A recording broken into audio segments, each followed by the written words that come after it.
So set it up properly, invest in an office manager, someone to set the culture, organize everything, allow the technical people to focus on what they do best, which is technical billable work to make that office profitable, and really assign the duties of an office manager to someone who has the skills, and that's their full-time job or role.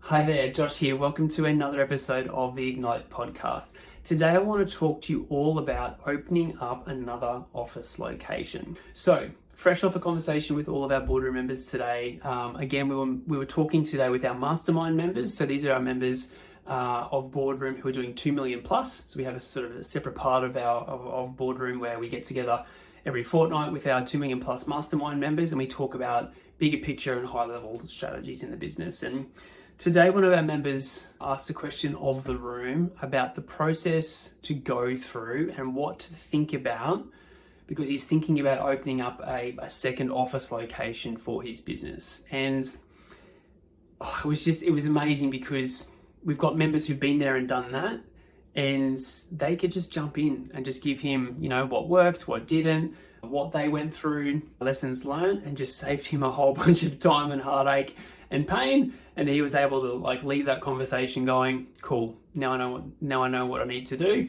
He's clear on his right next thing. So what I thought I'd do is I'd walk you through the discussion that we had today to, again, help you in terms of if you're thinking about opening up another office location or a second place around the country, what to do, what to think through, and the process and the steps to follow. So one of the big things that we talked through was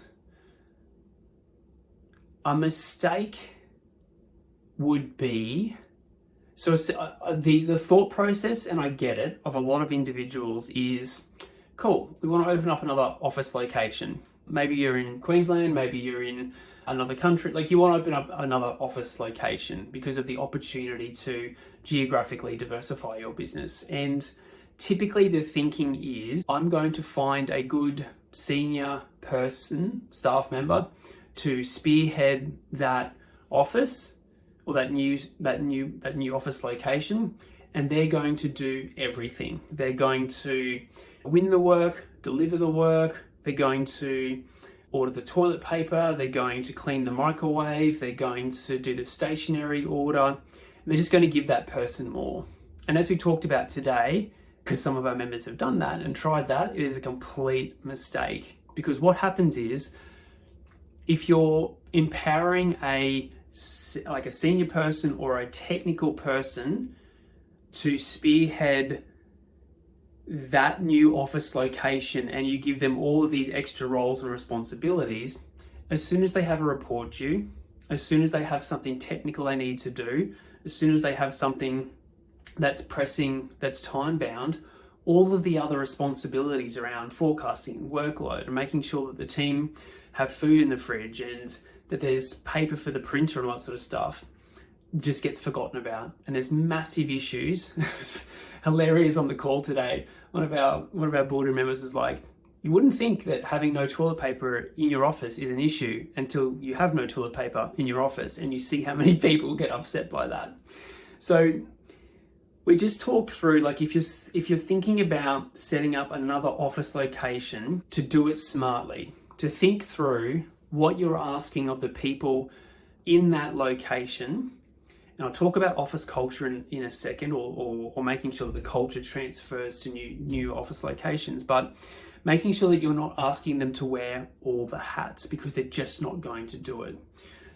So we talked through a really smart way to approach it is, and look, if you've got an immediate team to move into that office, well, then you just go and you go and rent a new space, hire a new space, buy an office, whatever you want to do.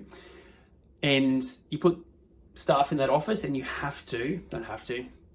very, very strongly recommended to have someone who is an office manager, a dedicated office manager from day one. Don't give the office manager duties to the senior engineer or the senior designer or the senior architect or the senior town planner or surveyor. It's just not going to work, because like I said, as soon as there's a technical deadline or something due, they're going to forget about all those other duties. So you're investing in a new location, invest in an office admin person or an office manager who is going to do all of that. They're not billable, they're not invoiceable, they're not technically nuanced at all. They are there to run the office. A stepping stone to that could be, if you've only got 1 or 2 people in that new geographic location, put them in a serviced office. Put them, like it's WeWork or places like that. Put them in a serviced office where all that other stuff gets taken care of until you get to such an office size or a point where you've got too many people to manage and you need to get their own designated location. So a really nice stepping stone to dealing with all the toilet paper issues and the microwave's not clean and there's no milk is to pay for a serviced office. You pay for that privilege or pay for that from a premium point of view, but it's so worth it. So the stepping stone's really, serviced office to a point at which you can manage or maintain. And then once you move into their own office location, office manager, and you've got to choose an office manager that is going to set the culture in the office as close to as the culture in head office. So that really comes down to choosing the right person, choosing the right personality style, and choosing someone that lives and breathes your culture already. Because if you find someone that is not going to transfer that culture, what starts to happen is there's distance that starts to become, or a separation or a gap between the two offices, and all of a sudden, like as a director, you're visiting the office, that new office location, it's like it's a different business.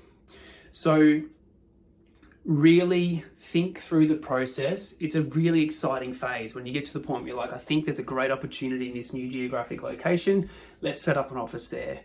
Don't make the mistake of putting the duties of an office manager onto a technical person, because it just won't happen. So yes, it's more of an outlay, but hire, like a part-time office manager or someone like that, like a parent returning to work who just wants to work part-time as an example, but someone who lives and breathes and owns your culture and spreads it throughout the office that they're the manager of. So that office manager's in charge of everything: answering the phones, setting up meetings, ordering all the stationery and the food supplies for the office. They might even be in charge of forecasting and invoicing, and it depends how you want to set it up.